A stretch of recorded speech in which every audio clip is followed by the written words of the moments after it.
Bonjour, Fabien Schinazi, médecin biologiste, ancien praticien hospitalier, ancien directeur du laboratoire d'hygiène de la ville de Paris, vice-président de la commission spécialisée risques liés à l'environnement du Haut Conseil de la santé publique et membre du bureau de la Société francophone Santé-Environnement. Il m'a été demandé de vous parler de l'histoire des crises en santé-environnement.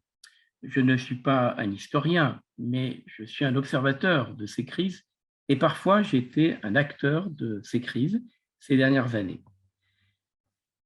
Lorsqu'on s'intéresse aux problèmes d'hygiène publique et de santé environnementale, nous apercevons que l'hygiène publique au XIXe siècle prescrivait l'assainissement, l'asepsie, des logements salubres et bien aérés, des conditions de travail décentes, la vaccination. Au XXe siècle, les succès de la médecine et de la chirurgie, les antibiotiques, ont éclipsé la prévention collective. Et au XXIe siècle, nous parlons plutôt des facteurs environnementaux qui sont un des principaux déterminants de l'état de santé des populations.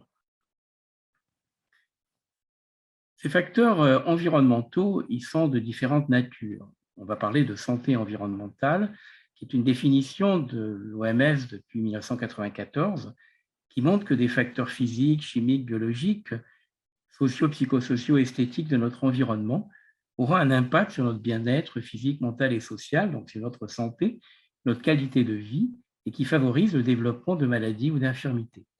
Ces facteurs environnementaux sont susceptibles d'affecter la santé des générations actuelles et même futures. Alors, quand on s'intéresse aux crises, on pourrait dire qu'il y a deux types de crises qui sont liées à des expositions de nature et d'origine très différentes. Ces expositions regroupent ces facteurs environnementaux dont nous venons de parler, de nature biologique, physique ou chimique, et qui créent ce sentiment de vulnérabilité de la population.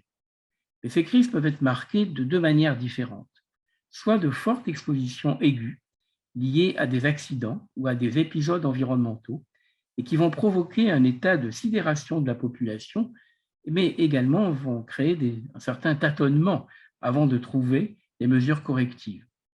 Et puis, il y a des expositions chroniques prolongées à de faibles doses répétées de contaminants environnementaux, et ces expositions chroniques vont être révélées au grand jour et créer une crise en santé-environnement.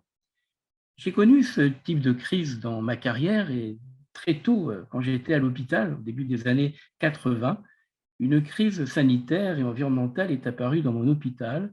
Une centaine de personnels de l'hôpital ont été contaminés et infectés par un parasite intestinal qui leur a provoqué des infections digestives.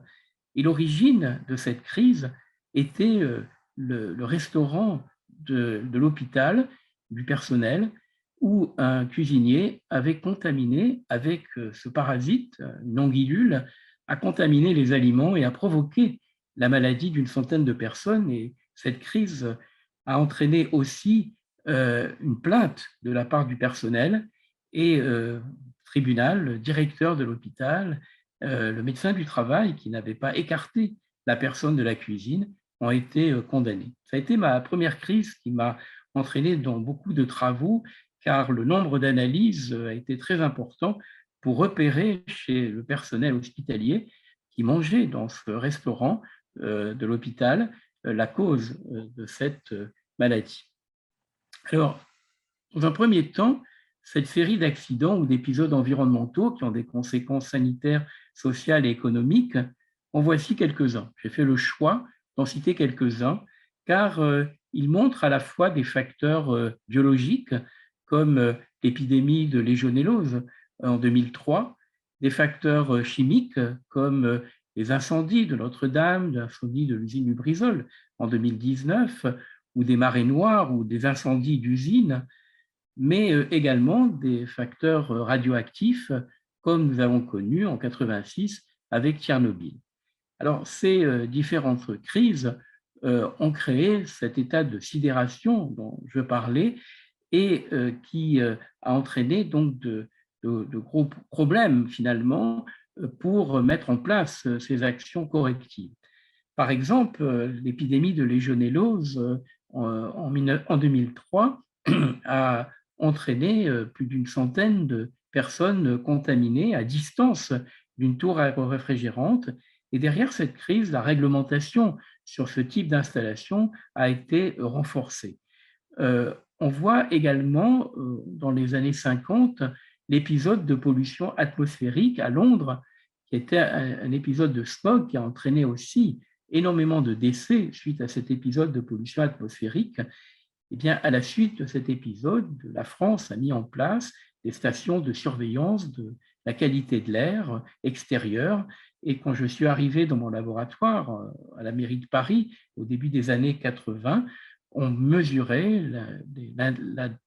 l'acidité forte de l'atmosphère pour représenter le dioxyde de soufre ou les fumées noires depuis le début des années 50.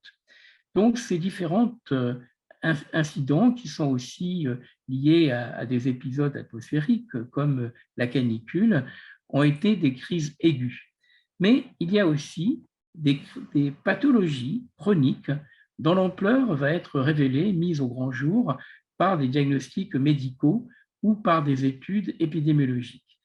J'ai connu le saturnisme infantile dans le milieu des années 80, où on diagnostiquait chez des enfants qui avaient des anémies, une intoxication par le plomb, et les enquêtes ont montré que les peintures au plomb présentes dans l'habitat ancien étaient la cause de ces intoxications, et il a fallu une dizaine d'années pour qu'une loi impose, en 98, impose aux propriétaires de mettre en place des actions correctives pour protéger les enfants de cette peinture au plomb qui se dégradait et dont la poussière intoxiquait les enfants.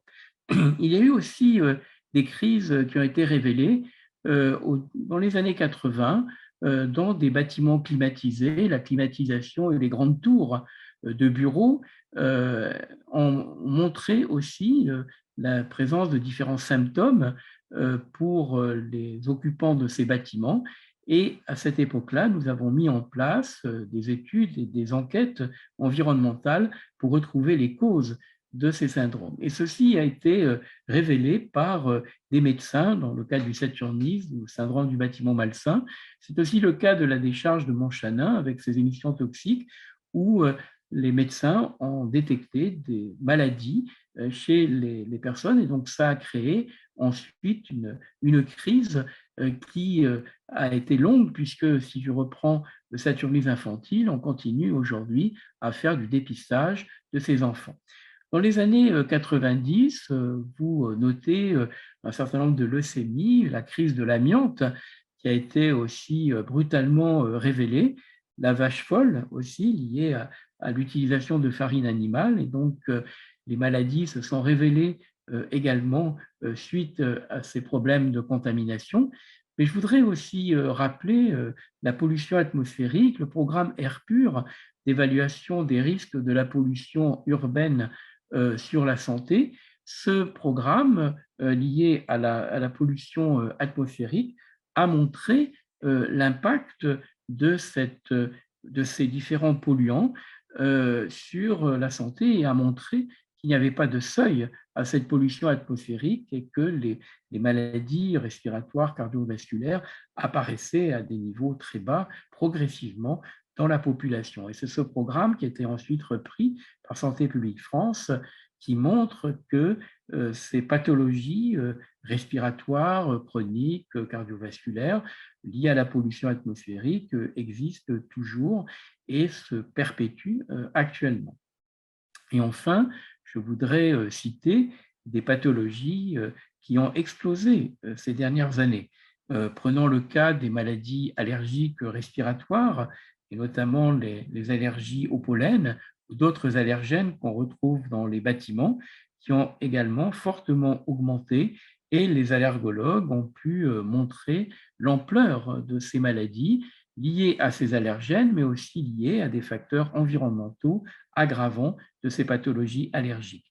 Ce sont aussi des maladies chroniques qui ont aussi fortement augmenté ces dernières années. Et puis, il s'agit aussi de maladies infectieuses transmises par des vecteurs, comme le chikungunya, le Zika ou la maladie de Lyme avec les tiques. Donc, ces différentes pathologies qui ont été diagnostiquées ou qu'on a identifiées ont créé brutalement également des crises, alors que c'était des pathologies chroniques déjà existantes et dont l'ampleur a été révélée.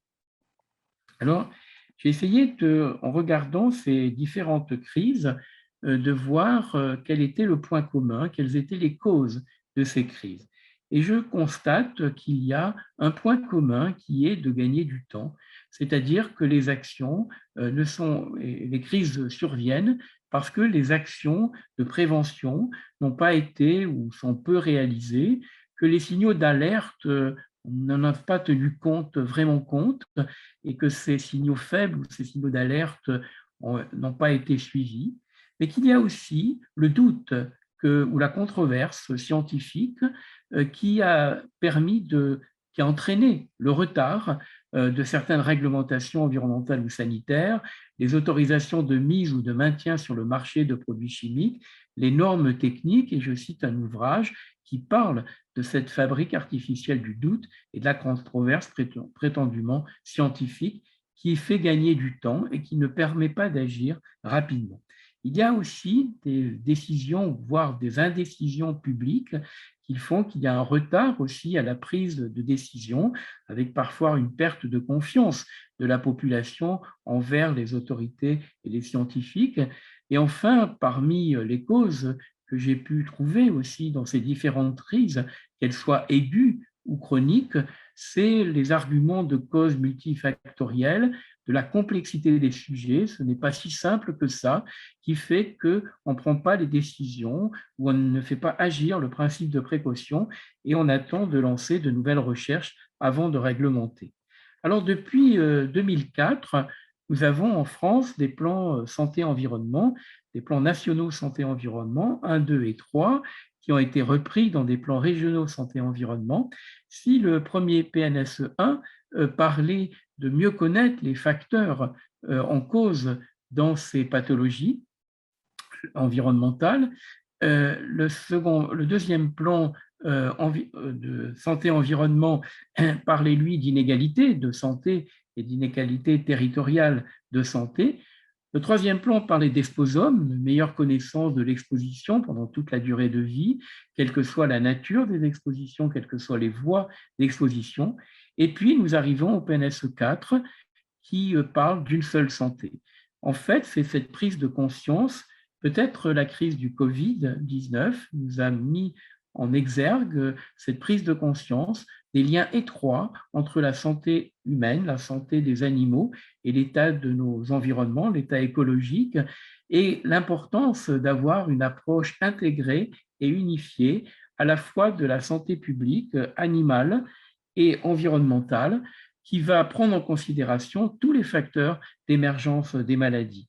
Et donc, cette approche intégrée et unifiée, c'est celle du plan santé-environnement 4, qui devrait nous permettre d'avoir une approche pluridisciplinaire, de ne pas travailler chacun dans sa discipline, mais au contraire, de se rassembler pour travailler sur ces différents enjeux sanitaires et donc que les différentes disciplines puissent s'associer pour envisager la notion d'une seule santé. C'est cet espoir que nous avons aujourd'hui qui permettrait, en tout cas nous l'espérons, de réduire ces crises en santé-environnement, que ce soit ces crises aiguës ou ces pathologies chroniques qui sont révélées au grand jour. Je vous remercie pour votre attention.